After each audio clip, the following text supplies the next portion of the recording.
Okay, people, hello and welcome to the top 8 of the Gentry Invitational.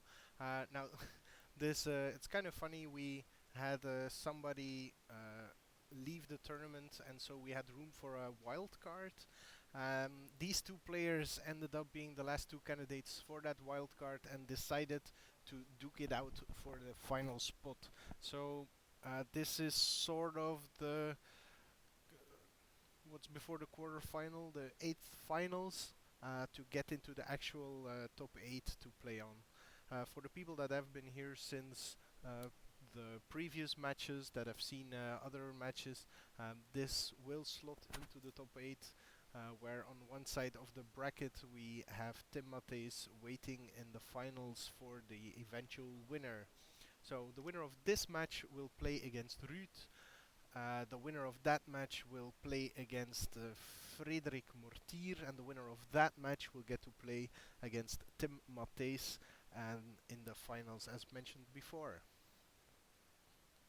So, in the screen we have Bram de Keukenleren, who's playing an interesting white-red deck built around Valor in Acros. So whenever the creature comes into play, it gives all creatures you control +1/+1 for some very bursty and explosive attacks. And on the other side, we have Peter with his green-black sort of aristocrats deck with some. Well, it's a sacrifice slash emerge themed deck that has proven pretty effective at taking over mid games. So both of these decks not really aiming to be the super aggressor in the early game, but have quite the capability of doing impressive things in the mid game and the late game. So let's hope both of them get a good start and we can actually see the power that these decks have. Opening turns, just setting up mana. And we have a blister pot for Peter. Peter has two of his colors available. He is green-black. He's splashing a little bit of white just for a Sorin. And I see we have quite a bit of glare on the camera, so sorry for that. I'll try to help by describing the cards. So Peter has a blister pot. A creature, when it dies, you get to put a 1/1 Scion into play and a Bloodbriar. It's a 2/3 that gets a +1/+1 counter whenever a creature is sacrificed or dies. I'm not sure. It is.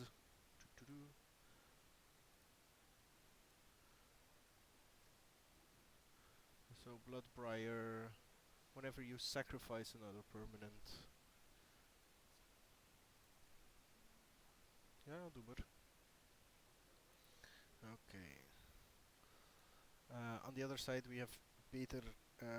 We have Bram, who has the enchantment Vessel of Ephemera in play that can be sacrificed to make two 1/1 spirit tokens and a Desperate Sentry.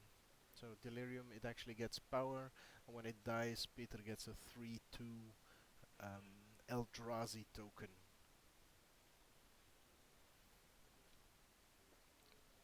So Bram doesn't hesitate in using his sentry as sacrificial lamb, and he gets a pretty sizable token in exchange. I see we have some people already in the room.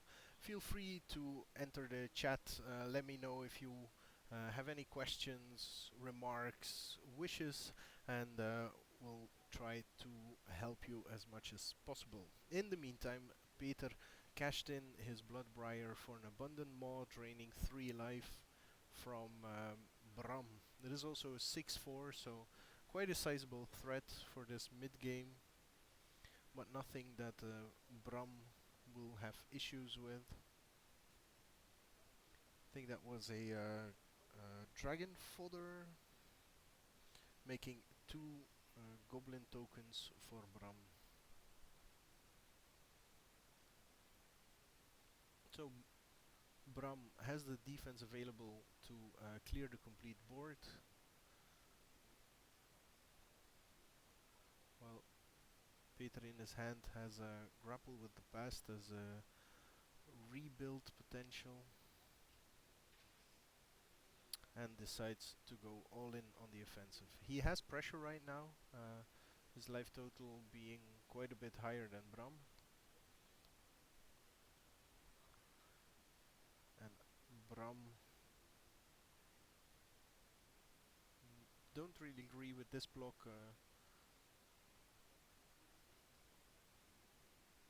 I believe that's a threat upon. Yeah, that's a threat upon +2/+2 and trample. So the reason I didn't agree with the block from Bram is he only needs one goblin to have the block be lethal, and by adding an extra goblin, he doesn't actually protect him against bump or removal, since it will be the Eldrazi token that gets destroyed.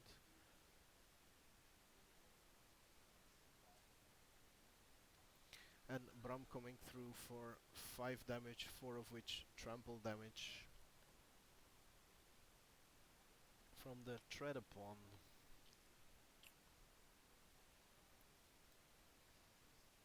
So for some reason I'm not getting my video preview through. If somebody in the chat could let me know that you actually have video, that would help a lot. And we have Dance with the Devil, so 2 devil tokens. Um, if you're just watching this and you have no idea what Gentry is, uh, you might start wondering what the hell kind of decks these players are playing. Gentry is a budget version of standard that allows 15 uncommons and 4 individually different rares and or mythics. So it has a surprisingly diverse metagame, and we here in Ghent in Belgium love playing it. So if you're interested, don't hesitate to check out the WordPress and our YouTube channel. All of them are a bit of a work in progress, but don't worry, we'll get there. Thank you very much for the verification. Click done. Okay, so Peter getting his mid-range engine on with Catacomb Sifter.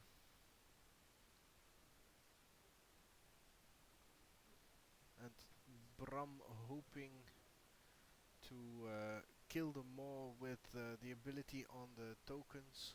And now because he can't actually kill it, chooses to put the damage elsewhere.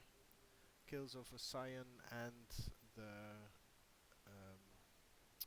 what's the one's name? Gah, the Blister Pot. There we go.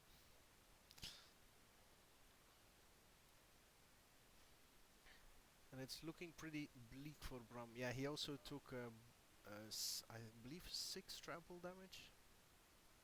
Yeah. So not looking so good for him. Actually, pretty sure we'll be going into game 2 pretty fast here.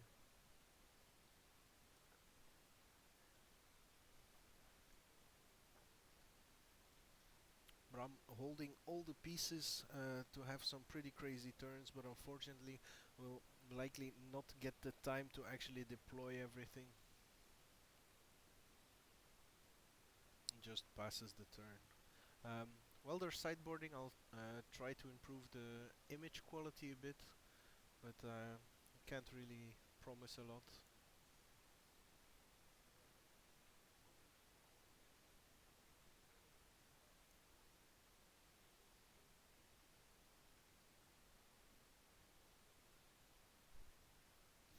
Peter being a bit conservative with his attacks here. I don't really agree with that.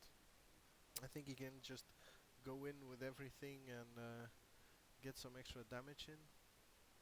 If he had attacked with the Catacomb Sifter as well, it would probably have come out better. Now Bram has an extra turn, and he used the triggers from the devils to kill the Abundant Maw.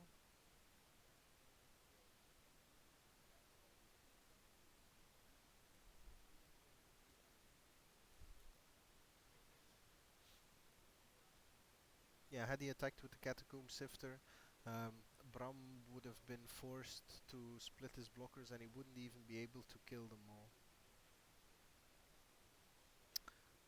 Two Spirit Tokens enter the fray, and this time Peter does attack with everything, but it's all irrelevant. Okay, so Peter takes game one, and we go to the sideboards. Now, first let's see if I can do something with the video quality.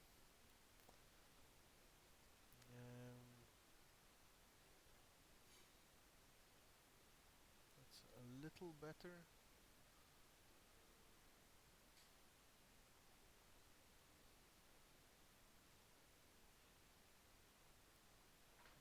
There we go. Okay, so do think this is a bit better.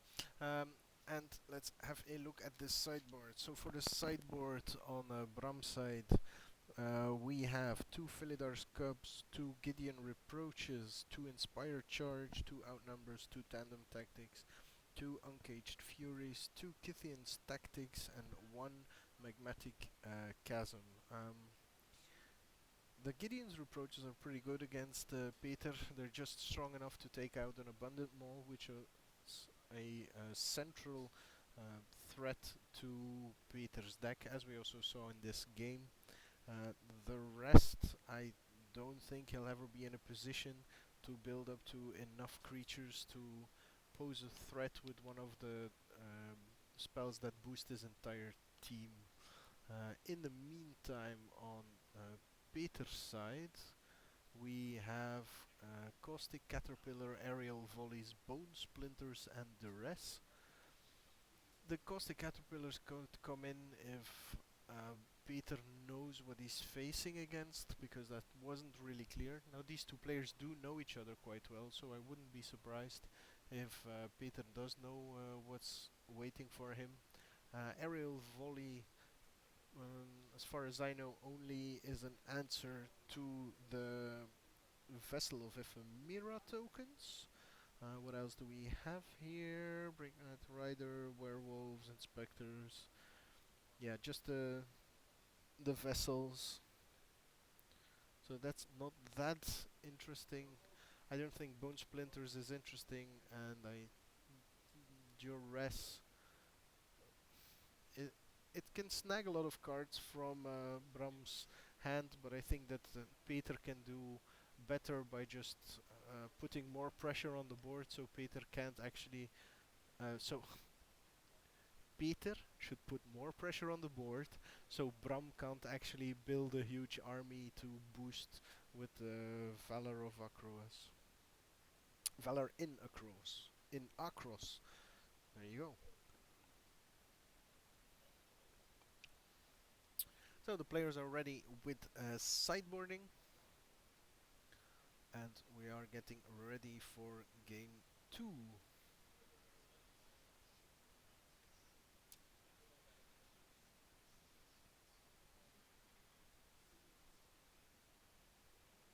Players are very friendly with each other. This format has grown from uh, a group of players that came together to have a fun playing environment that's welcoming and open to new players.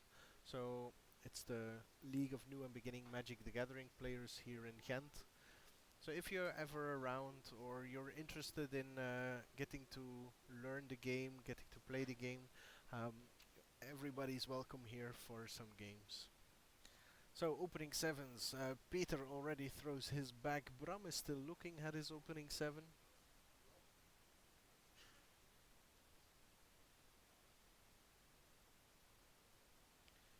And let's hope for Peter that his six is better. One of the phenomenons we see in Gentry specifically is that it's very hard to have a consistent deck. Um, you miss out on a lot of the rare fixing, which means that a lot of players are playing one or two color decks. Uh, usually, if there's a third color, it's a minor splash. There are some people that are more greedy, and you can with holdout settlement and the holdout settlement and the other land from Oath of the Gatewatch that produces a colored mana of any color once and then is a colorless mana source. It lets you be a lot more flexible, but it's quite risky as well. So, of course, we do have Evolving Wilds as an almost ubiquitous inclusion in all decks. Okay, Peter going to 5. Again, no lands. Yeah, this isn't looking too good.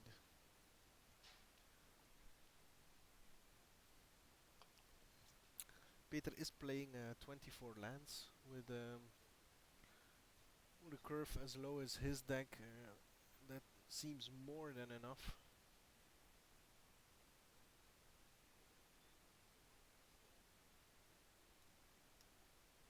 Four cards, and I see a land this time. And this cry. And we're underway for game 2. And Bram has a town gossipmonger for his turn 1. So it's a 1-1 if your opponent doesn't play a spell in... If somebody doesn't play a spell, it transforms. Oh no, it says tap tap another creature to tap another creature to transform. So he could have used it here, tapping the Traum Inspector, but instead chooses to do 1 damage. I don't think that's the correct course of action. Again, and Peter has his Zulaport Cutthroat, which with all the science that he's making in a game can make for pretty big swings in life totals.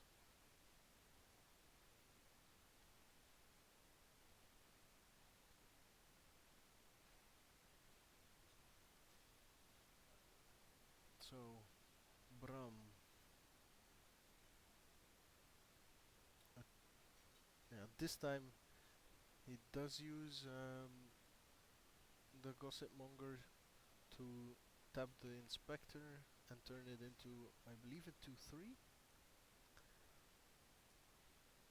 and plays a Desperate Sentry. So this is a somewhat uncharacteristically fast start for Bram's deck. Um, it is quite capable of doing so. He has a lot of cheap drops. And the Valor in Acros that he's about to play could spell a quick doom for Peter. Any spell that creates multiple creatures right now acts like a mini overrun.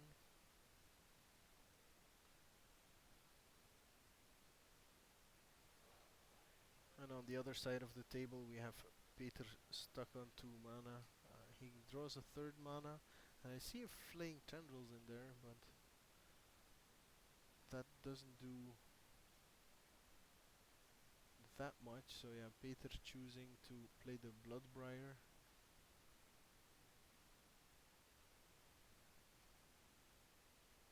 Not a Dance with the Devils or Dragon Fodder here, and he has it. Are pretty huge, giving all his creatures +2/+2. If you can play another creature, it's even impossible to...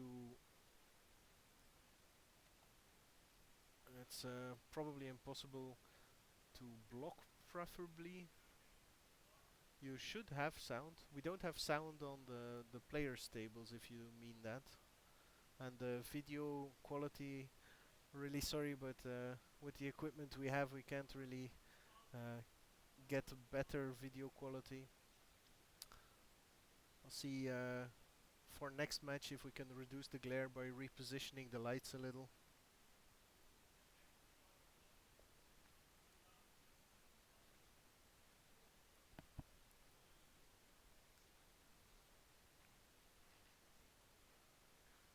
So I hope you can actually hear my voice right now. Um, well, it's hard to say to ask the chat to let me know if you can't hear my voice. In the meantime, in the game, we have a flaying tendrils wiping almost the entire board.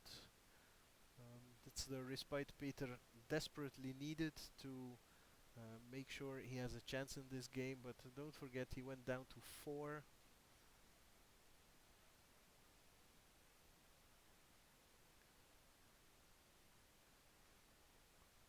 Bram, in the meantime, has a breakneck rider and a Valor in Acros in hand and a third card I don't immediately recognize.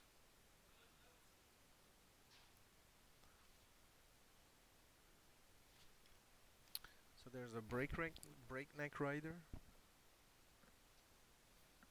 and onto the attack with the 3-4.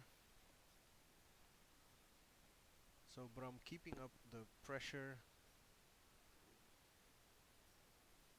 Peter struggling to find his life total here.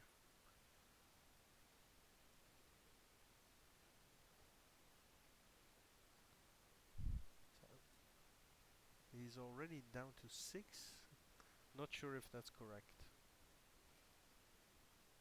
Okay, so Peter did get a bit of mana.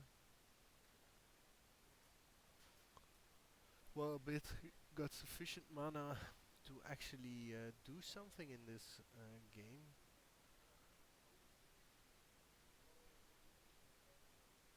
I again disagree with the attack with the Bloodbriar here, because he now loses the option to double block uh, one of the creatures.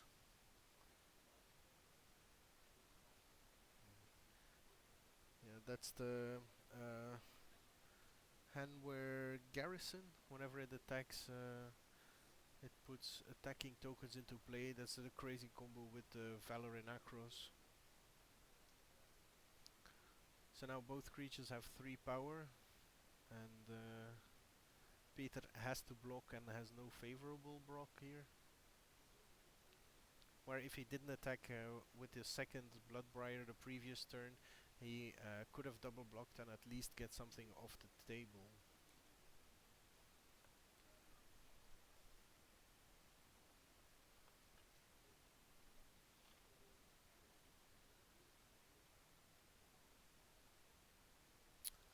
Altar's Reap, sacrificing the Bloodbriar. That's just pretty much a desperation move by Peter. And he flops his hand onto the table in utter defeat. Not really sure what he could have top decked. I'm gonna have a quick look over at the table to see if I can reposition the lights a little bit and reduce the glare on the top half of the screen.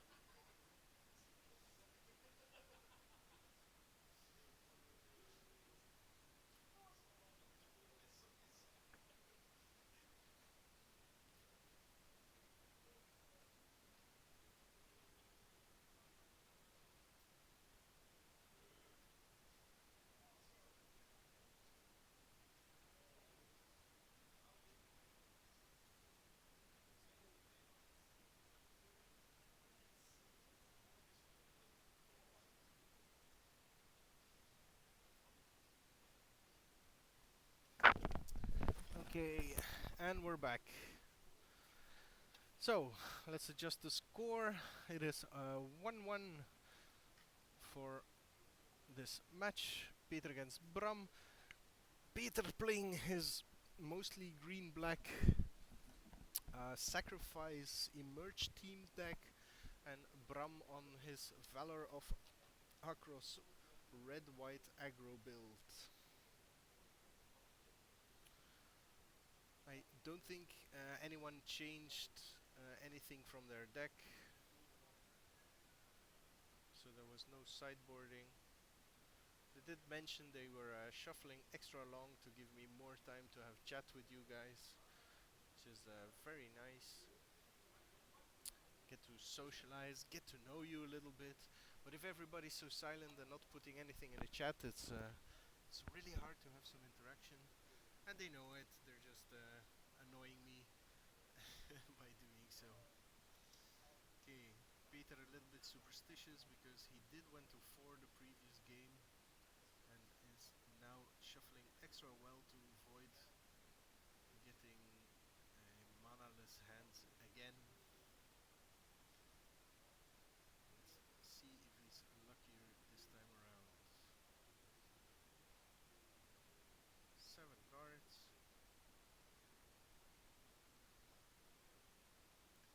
I see 2 lands in his hand, at least. And he starts with an Evolving Wilds that gets sacked straight away.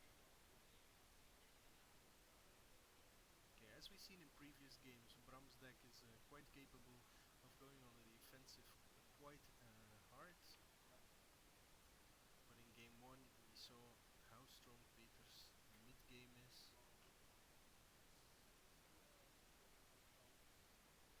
Yeah, I know the sound is really low. I'm working with a very crappy microphone, and the players are in earshot, so I can't really speak up a lot more.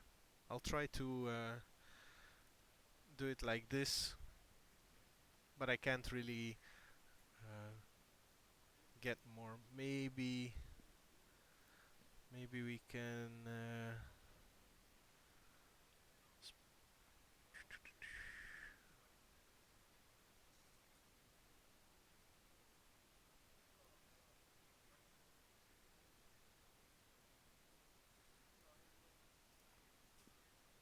Yeah, I can't find the settings for microphone. Okay, I'll keep my hand cupped like this then. I hope it's enough for you guys. So back to the game. Peter has double Zulaport Cutthroat and now plays a Catacomb Sifter, pretty much in Dreamland. While Bram hasn't really done anything than playing a Desperate Sentry, so hopefully he has a pretty strong hand. I see the Hunware Garrison in his hand. Not sure if the Battlements, not sure if he has the Garrison as well, as that would be a good reason to keep this as his opening hand.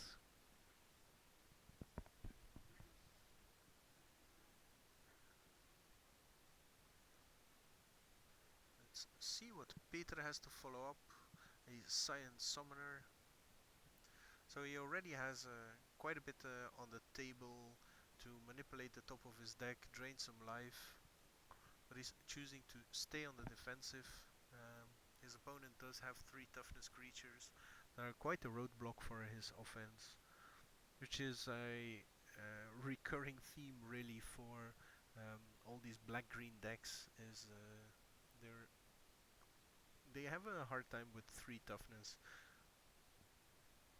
or higher, of course. Bram skipping his turn in order to make his Breakneck Rider transform.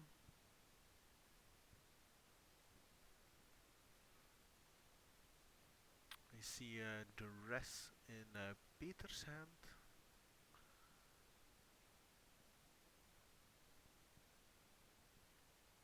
So Peter could aim to play 2 spells this turn in order to make the werewolf transform back into his human side.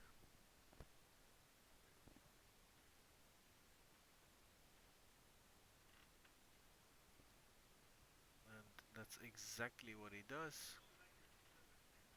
Not sure why he sacrificed the 1 Scion here. Wow. Peter hitting the Chandra Flamecaller in Bram's hand the turn before it would come into play. That's pretty huge. Still don't understand why Peter chose to sacrifice the Scion instead of tapping the green mana there.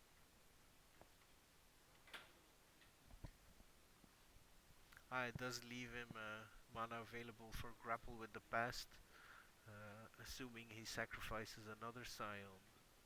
So that could be his line of thinking.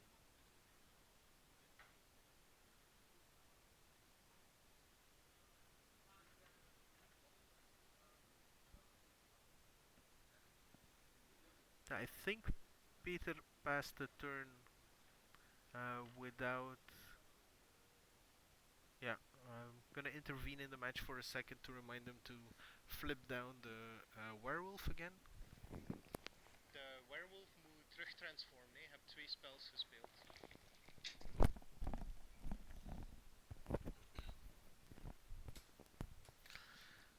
Okay, so back on the right track here. So that's a Hanware militia captain and a Empyrean. What's it? Amprian tactician. So all his creatures have +1/+1 this turn.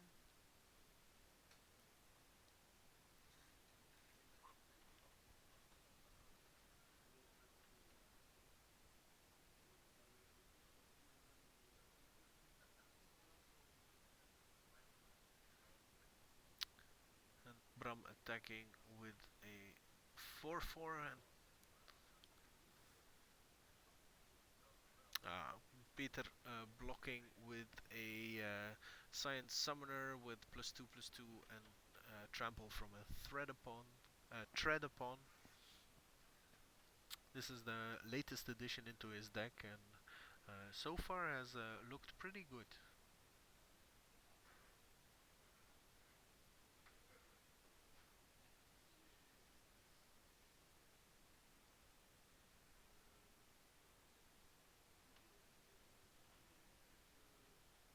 So yeah, and Bram passes his turn. I think there was a bit of a unclarity on whose turn exactly it was there.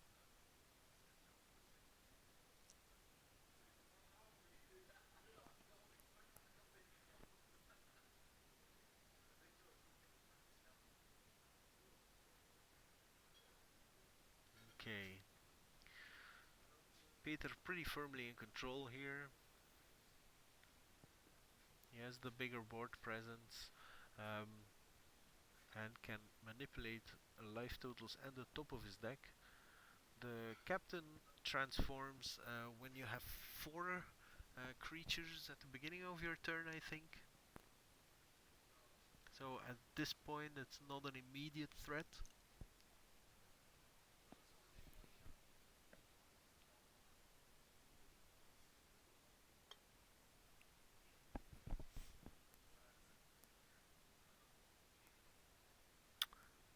And again, Bram has nothing to do during his turn. We're back to Peter, who just top decked one of his planeswalkers. That's the Obnixilis Reignited, which I'm pretty sure will hit the battlefield and eat the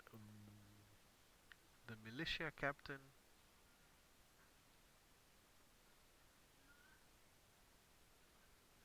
Boxy baby, if you're interested in stopping by, you can come help with coverage as well. We don't have a nice microphone this time around though, so it'll be just a headset.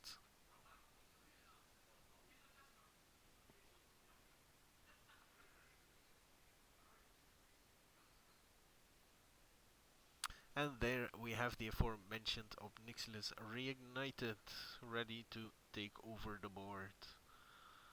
It's looking pretty bleak for Bram, but it wouldn't be the first time that I said something like this and then I get proven wrong within a couple of turns.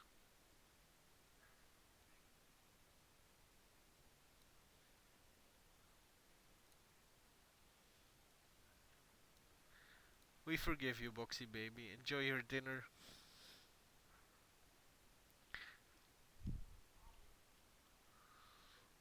Okay, we're back to Bram.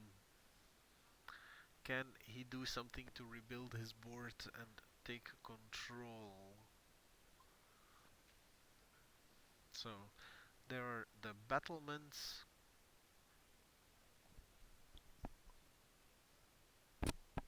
And we have a smoldering werewolf.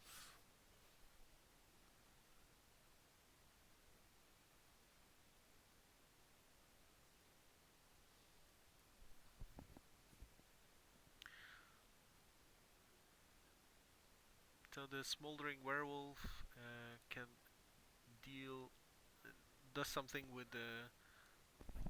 Damage. Just a second, I got a judge call.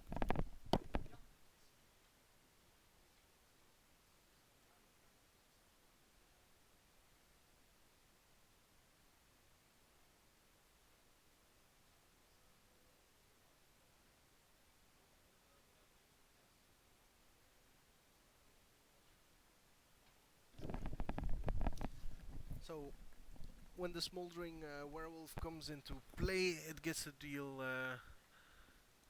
1 damage to up to 2 creatures.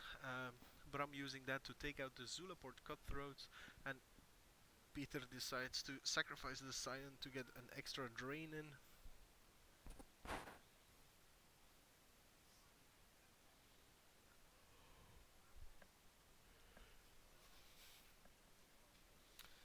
Now, suddenly, the board is looking Uh, a bit more equal again.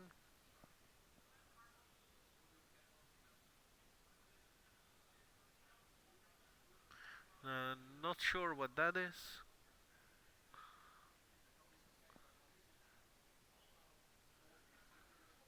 Um, is that tenacity?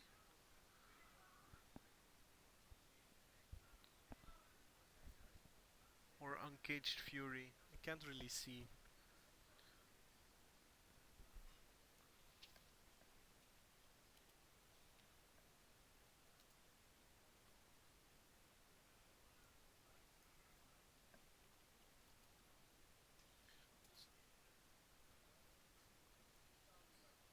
Have a look. No. So it's something else.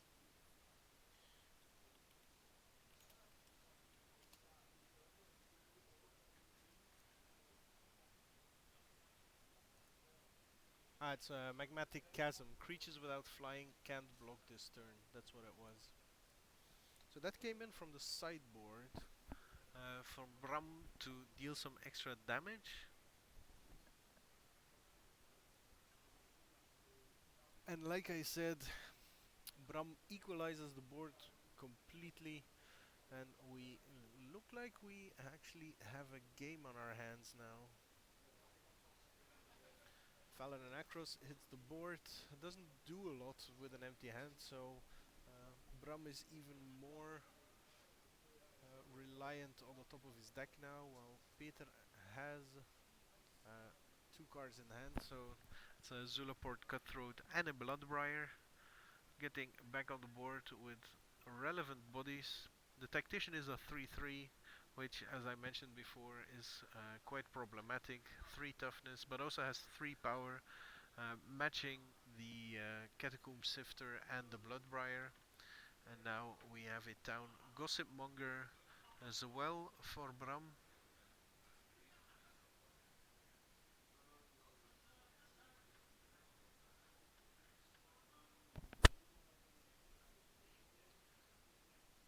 Uses the Hanwer Battlements.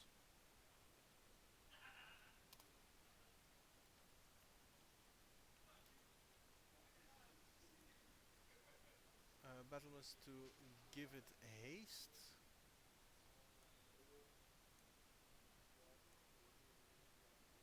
but doesn't actually do anything with it. He could have attacked since it, or used it to transform during Peter's turn. Now he lost that option.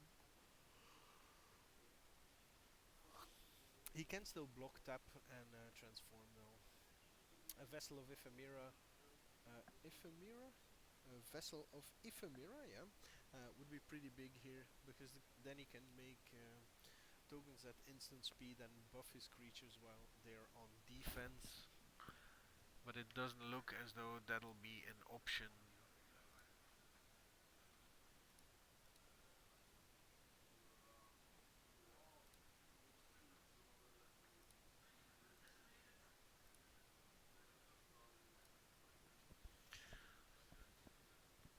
Peter flooding the board. If only he had a Nantuko Husk, but he's not actually playing the Nantuko Husks. Would be pretty big here uh, to provide a sacrifice outlet to just straight up kill Bram with a Zulaport Cutthroat soon.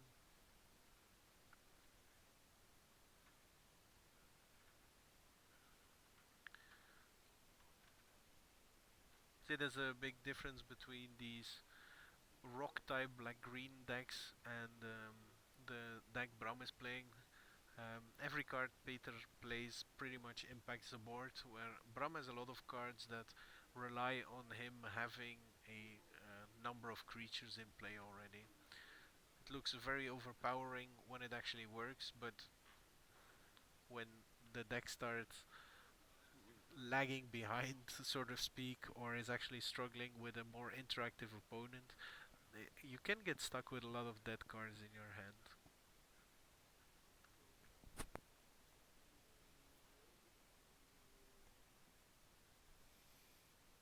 Bram using the trick of blocking and then transforming here, just to let his blocker survive.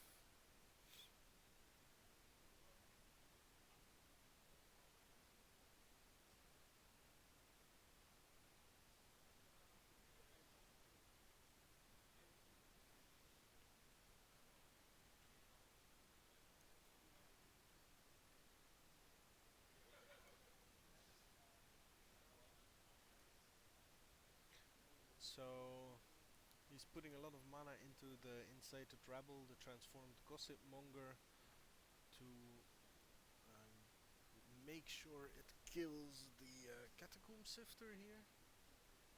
Peter sacrifices the Scion in order to grow the Bloodbriar out of range of the Tactician, so it'll kill that one. And Peter in the meantime getting a bunch of scries and drains.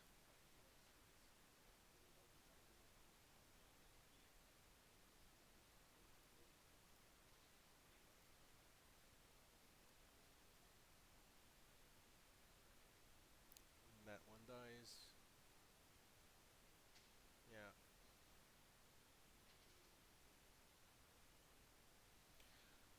So let's have a look at what Bram has to come back. Um, he still has Chandra Flamecaller to completely reset the board here, but he top decks something else. The fact that the Incited Rebel has to attack each turn if able pretty much uh, seals the deal here.